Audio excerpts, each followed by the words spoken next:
Bonsoir, petit live aujourd'hui, encore ce soir, petit live de 18 heures. C'est comme à la télévision, le journal de 18 heures. Donc, donc aujourd'hui, petit sujet encore. J'aime les petits sujets, j'aime les petits pas qui peuvent aider les gens à avancer. Donc, on prend un petit sujet à la fois. C'est sûr qu'on n'a pas le temps en 15 minutes parce que c'est les mandats que je me donne de développer en profondeur, mais c'est assez pour donner des pistes, c'est assez pour que les gens puissent passer à l'action et faire une différence. Donc, et je sais que c'est l'histoire de plusieurs parce que souvent je lis les commentaires et je relis des fois le lendemain parce qu'il y en a qui se sont rajoutés. Et c'est, wow, OK, c'est vraiment là, et c'est ce qui me motive aussi à poursuivre. Donc, merci à vous d'échanger, surtout de commenter. C'est ça qui permet justement de m'alimenter, moi, et de me motiver à poursuivre. Aujourd'hui, on parle de quoi? On va parler d'action, OK? C'est sûr que l'action, on peut en parler longtemps. Je vais en parler sous un angle et une autre fois, je parlais sous un autre angle. L'angle que je donne aujourd'hui, c'est seulement dans l'action qu'on acquiert le savoir-faire. Les gens sont à la recherche du savoir-faire. J'espère que vous êtes à la recherche d'un savoir-faire et d'une amélioration du savoir-faire, parce que ça fait partie non seulement de la réussite, mais ça fait partie aussi de ce qu'on appelle l'unicité d'un individu. La valeur marchande d'un individu est reliée à ses connaissances qui comprend expertise et savoir-faire. Puis normalement, un vient avec l'autre. Tu augmentes ton expertise, tu augmentes ton savoir-faire, tu deviens de plus en plus unique et ta valeur marchande augmente. Que tu deviens une personne de plus en plus avec une grande valeur. Pourquoi? Parce que ce que tu sais faire et comment tu sais le faire, tu deviens presque irremplaçable et tu deviens même un expert. Et ça s'acquiert pas à travers les études. Ça s'acquiert dans l'action. C'est dans l'action qu'on apprend vraiment. Tu peux avoir toutes les théories du monde. Tu peux apprendre tout par cœur.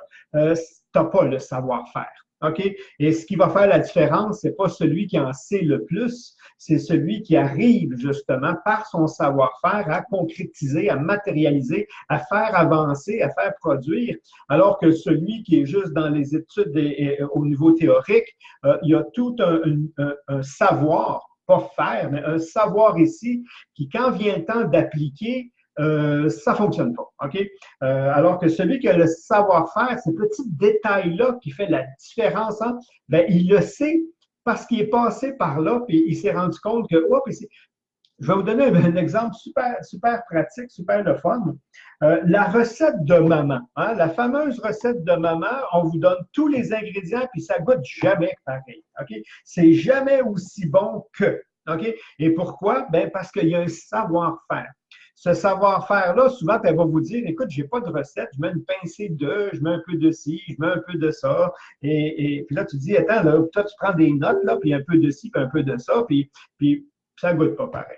OK? Et pourquoi ça goûte pas pareil? Parce que son savoir-faire, justement, lui fait en sorte qu'elle va mettre le un peu petit à l'odeur, au goût. Et quand le mettre aussi, c'est des détails qu'elle ne se rend pas compte, mais à force de le faire, ça devient automatique et elle met la bonne quantité, sinon elle va en rajouter, que ce soit au goût, que ce soit à l'odeur, puis elle le sait qu'elle peut en rajouter. Il y a un savoir-faire. OK? Le savoir-faire d'être capable de marteler du métal pour le transformer en un couteau qui ne va pas casser au premier coup, c'est pas dans les livres non plus. OK? Dans les livres, il y a tout le temps, bah, et c'est à force de le faire, de te tromper, de donner trop fort, pas assez fort, pas chauffer assez longtemps, trop longtemps, et il y a un feeling qui s'installe à l'intérieur. Tous les experts vont vous le dire. Ça, tu l'acquiers, c'est le savoir-faire. Il est dur à expliquer et ça ne se transmet pas dans les livres, ça se transmet seulement dans la pratique, seulement dans l'action. Et ça, c'est dans tous les domaines. Vous savez, là, je vous donne une théorie sur, je vais aider tous les gens à s'en sortir financièrement en travaillant sur une bonne gestion, budget, avec une philosophie adaptée.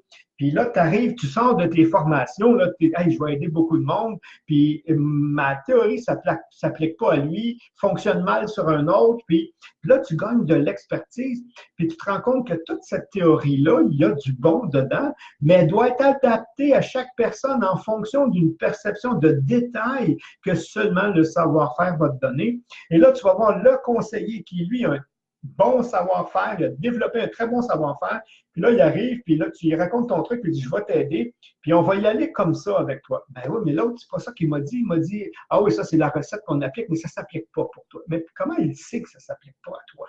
OK? Oui, il va chercher ce savoir-faire-là dans l'action. Alors, l'action est indispensable. L'action, il n'y a rien qui va remplacer l'action, la pratique et l'ajustement qui vient avec, justement. Donc, on s'ajuste pour faire en sorte qu'on développe un savoir-faire. Et plus votre savoir-faire va s'améliorer, plus votre connaissance, votre expertise va monter, plus votre valeur marchande va être présente, plus il va y avoir une reconnaissance extérieure de vos capacités. Donc, automatiquement, confiance, estime de soi.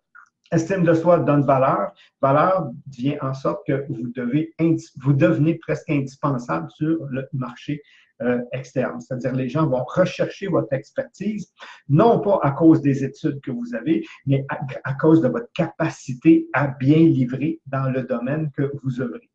Donc, on n'a jamais fini d'apprendre. Et on n'a jamais assez pratiqué. OK? Je me rappelle d'une émission que j'avais vue, puis le monsieur, c'est un forgeron qui enseignait à un nouveau, justement. OK? Oui, il a étudié un peu la métallurgie, des trucs comme ça, mais étudier, comme on dit, ça ne remplace pas le coup de marteau, la force, la puissance, puis le feeling que tu as quand tu cognes pour savoir qu'est-ce que ça va donner. Ça, c'est juste le savoir-faire. Puis là, il défiait n'importe qui arrivait. Il dit, ah, lui, il dit, il est bon avec son marteau, il est bon. Il dit, on va voir s'il est bon. Fait qu'il met sa main. Écoute, je ne le ferai pas, moi, parce que je n'ai pas ce savoir-faire-là. OK? Puis, un peu comme ils font des fois avec les couteaux, là, tu sais, entre les doigts, boum, boum, boum, boum, boum, boum, boum. Là, il est là, c'est un marteau de forgeron. Là. On s'entend que si tu pognes le doigt, c'est une galette que tu vas avoir. Puis là, puis bang, bang, bang, bang, bang, bang, bang, bang, bang, bang, bang, bang, bang, bang, bang. Il dit, vas-y, jeune. Tu dis que tu maîtrises ton marteau, que tu sais comment faire. Ouais, regarde, c'est sûr qu'il ne va pas le faire. Mais comment il arrive à avoir avec cette précision? Bien, il a peut-être donné 2 millions de coups de marteau. OK? Il maîtrise son coup de marteau, justement. C'est quoi ça? C'est un savoir-faire. Et cet individu-là, quand il donnait quelque chose, puis qu'il devait faire quelque chose de vraiment plat, OK, à partir d'un morceau de métal, tout, puis il arrivait, puis il n'a pas besoin de le meuler, faire passer avec la meule, et il arrivait là, juste avec il savait, écoute, c'est un savoir-faire.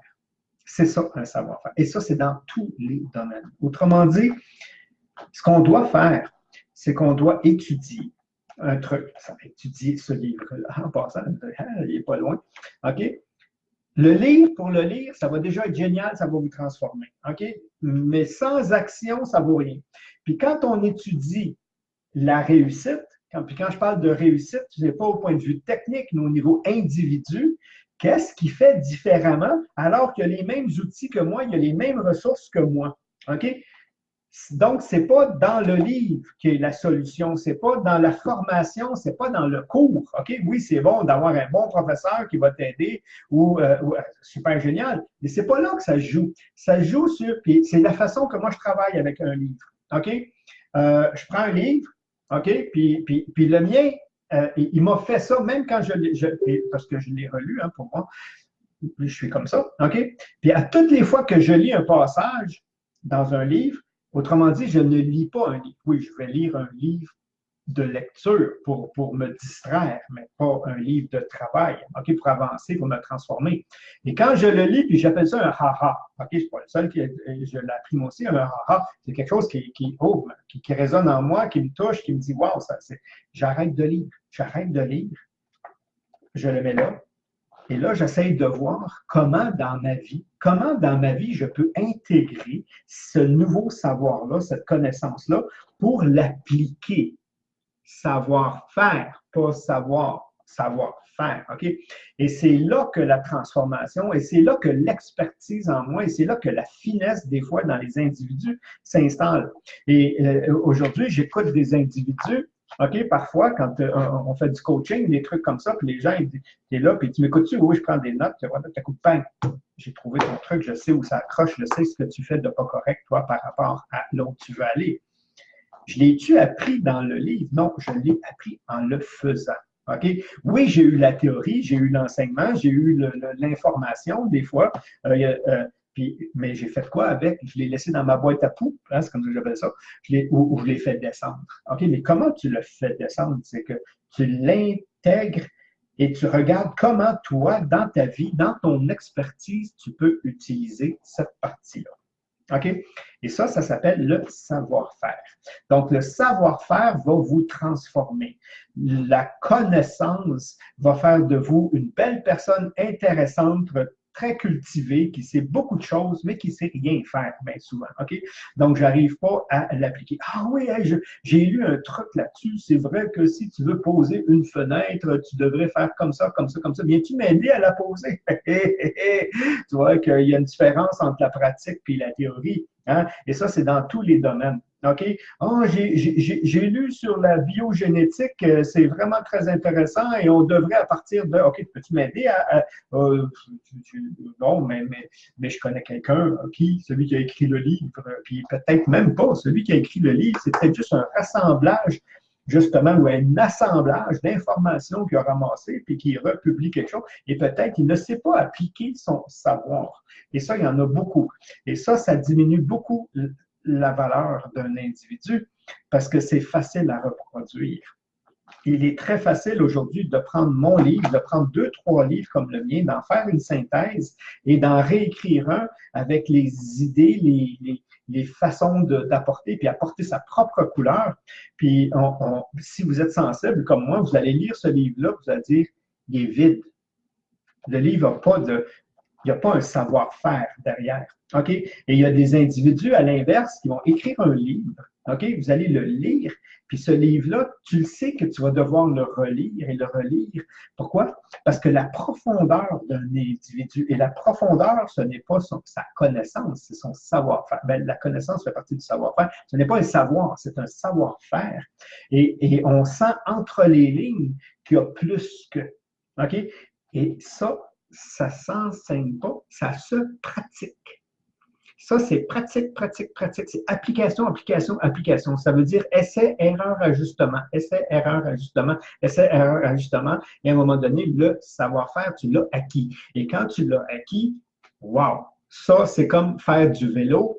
Tu as beau lire tous les livres du monde, tu as beau te faire dire que oui, il faut que tu gardes ton équilibre, que tu pédales, que tu regardes en avant, que tu tiens les poignets, puis que tant que tu n'as pas embarqué sur le vélo puis que tu n'as pas expérimenté, tu ne sauras pas faire du vélo. OK?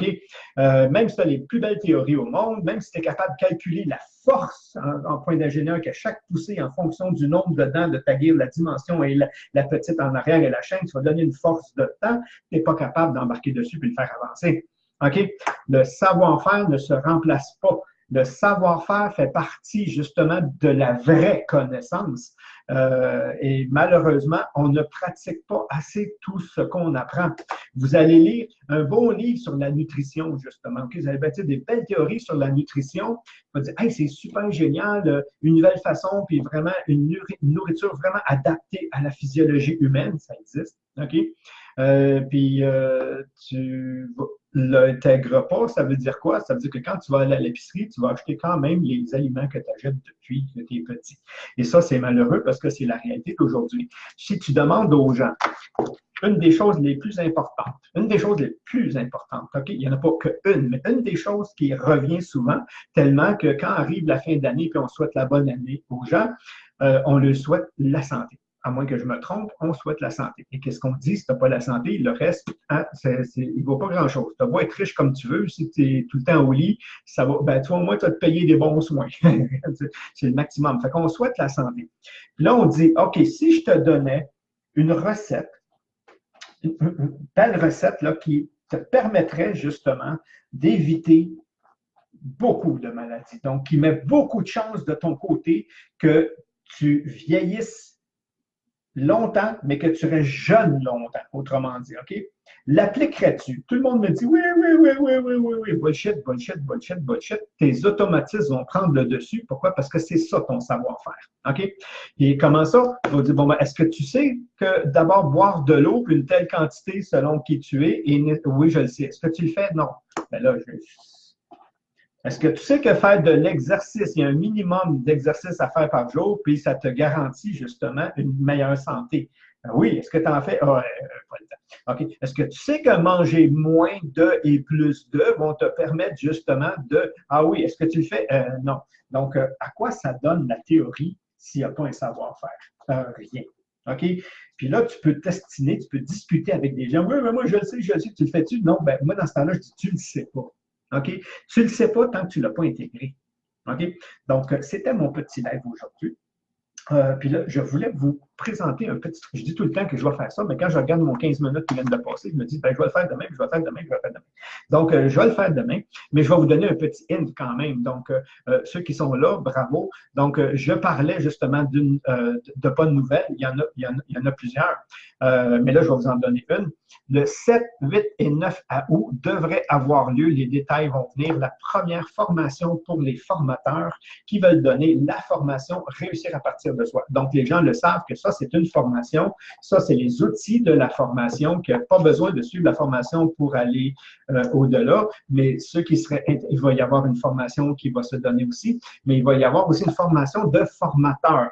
Et il y a deux niveaux à ce niveau-là. Il y a celui qui veut faire il y a ceux qui veulent faire la formation pour eux, comme croissance personnelle, être mieux outillé, parce que c'est sûr qu'on va beaucoup plus loin que dans la formation, parce qu'on forme quelqu'un à justement intégrer, il y a un savoir-faire à développer. Et il y a ceux qui vont vouloir en faire, c'est-à-dire donner les formations. Donc, il va y avoir une place pour les deux. Ça ne sera juste pas tout à fait le même contrat, c'est-à-dire un va le faire pour sa croissance personnelle, l'autre va le faire pour en faire une carrière. Donc, pas plus de détails parce que je n'ai pas le temps. Je vous remercie et on se revoit, même heure, même poste, demain. Bye bye tout le monde. Et donc, bonjour, bonjour, bonjour, bonjour tout le monde. Et à demain. Merci. Bye bye tout le monde.